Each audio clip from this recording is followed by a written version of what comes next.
Hi and welcome to Tabletop Gaming. My name is Charlie and today we're going to take a look inside at some stuff and I don't know what it's going to be.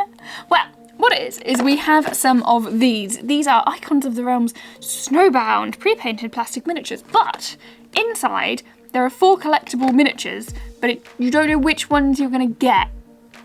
Okay, so it's like a blind box of stuff. There are 46 figures in total, and there are some really cool things included. I feel like I should worry that moved a little bit. But we have that one, we have this one, we have a third consecutive box. So here's hoping we get different sets in each of them. But I quite like the idea of having some figures. I quite like the idea of this. This is a good place to start when I don't really have any need for miniatures right now. So I'm excited, come join. So let's do the one that's already in my hand. Now, the thing that I have with this is that this is essentially like a blind bag, right? It's the question of what are you gonna get? You don't really know what you're gonna get. However, to get in, is that's all you've got to do to open it up and see what's inside. Oh my goodness, that's way bigger than I expected. Okay, we'll come back to that in a second. But my point being, if you were collecting these and these were blind boxes, you would just look at them in the shop, surely you would just, anyway. Oh, okay, so we are expecting 3 figures. I wasn't expecting how big these are. So granted, the other 2 are not, but we've got this guy looking suitably aggressive, and like he's about to cause us some damage, to be honest. He's huge. That's absolutely terrifying. What does it say on the bottom? This is the Hill Giant, which is 32 of 46. Understandably giant, because I was looking at that thinking, in what scale is this D&D? Like, what? But no, okay, that makes more sense. Then we have a Cold Light Walker, which is number 14. He has no face whatsoever. I'm not sure if that's canon or that's printing. It is nice to see painted miniatures though, because you can get quite a lot, but they are generally unpainted miniatures. This is Chardalin Berserker? It's a Berserker. This one's a Berserker. So look at him there. He's a bit more reasonably sized. To give you a comparison, by the way, on sizing, standard Berserker versus Giant, who really is giant. My goodness. It looks like a creature. It could be a griffin. It is a griffin hatchling. Oh, it's cute. Oh, I needed this in my game. My character who has just gone off to fight a war and left me with a new character, I'm not sad about it, used to collect animals. We had a menagerie of animals to play with, so that would have been really cool to add in. Oh, I like that. Okay, 1 box down. This is quite fun. I quite like this. These are cool things. Let's open her up and see what we've got. This one. Interesting packaging on the smaller ones, I just want to point out. So our big one is on that side, and then the other ones are just like stuffed in bubble wrap. And something surprised me. Okay, so what have we got? This is an ice troll. Interesting. He looks more like werewolfy, I'll be honest. I would presume these are sized balanced in terms of D&D from my knowledge of different things we've fought. I would assume that they are to scale, as it were. A skeletal sentinel. Interesting. Now this one, and actually a couple of them, there's quite a lot of glue around the base of it. And in this case, so hold on, this is this guy. And then on the base, you can see there's a lot of glue, but there's also where the paints run into it, which is quite surprising. I don't know how much these retail for, so I don't know whether that's to be expected, like if they're cheap enough that you're like, oh yeah, cool, do you know what's fine? But, I mean, is he supposed to be bent that far backwards? He's doing the limbo. He's got a good limbo going on there. There's a spider? No, it is not a spider. It is a, oh my goodness. Honestly, the words I'm having to say today. It is a Durgaloth I'm gonna go with, which has quite a lot going on for him there.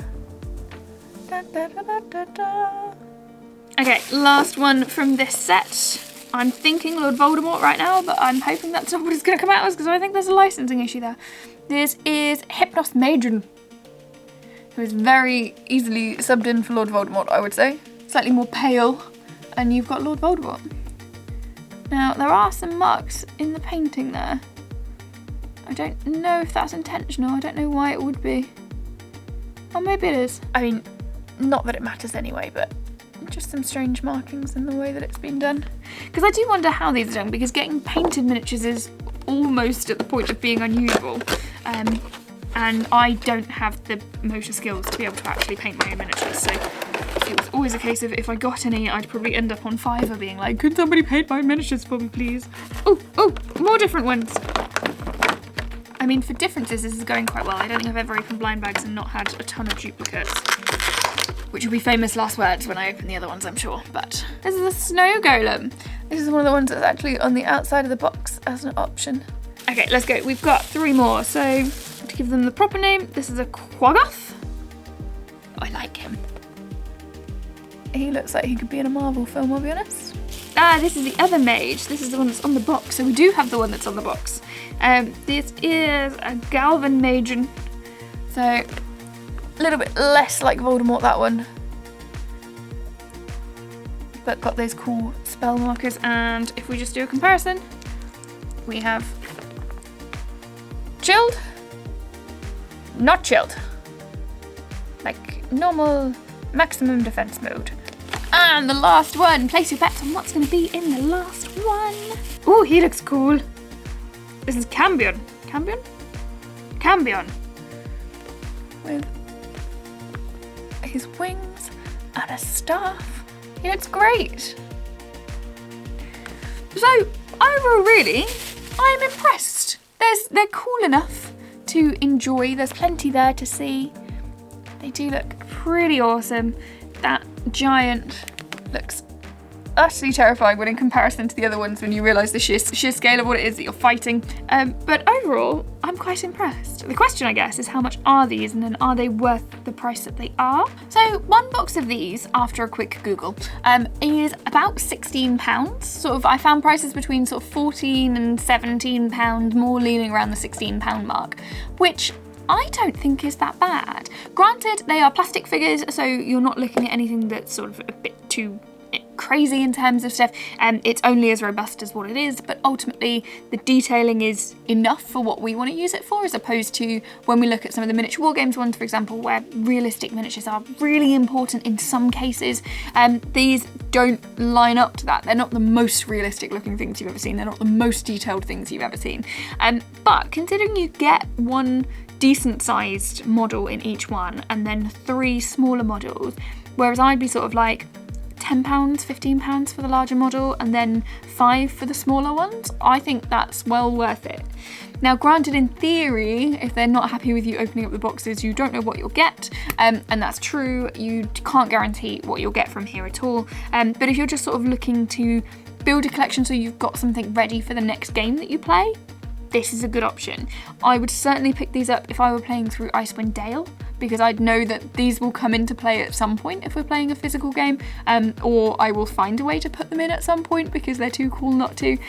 But for now, these are ones that I will keep to one side, and then when the game calls for it, I shall offer these as I shall offer them as tribute, for just a cool way to add some spice into the game, add something that looks cool and is visually appealing and is far better painted than I could manage. So, winning all round. If you have enjoyed this video, head over to tabletopgaming.co.uk. I will put a link in the description. You can find tons there. If you like D&D, if you like role-playing, if you like any of these style of things, if you like board games, card games, miniatures, head over to Tabletop Gaming. We have got everything you could possibly want. News, reviews, articles, features. We've got interviews. We've got the game store. You can go check that out. You can sign up to our newsletter. There is tons. Plus, don't forget, we have a monthly magazine that you can sign up for too, available digitally and in print. So make sure you check that out. As always, thank you so much for watching and have a great day.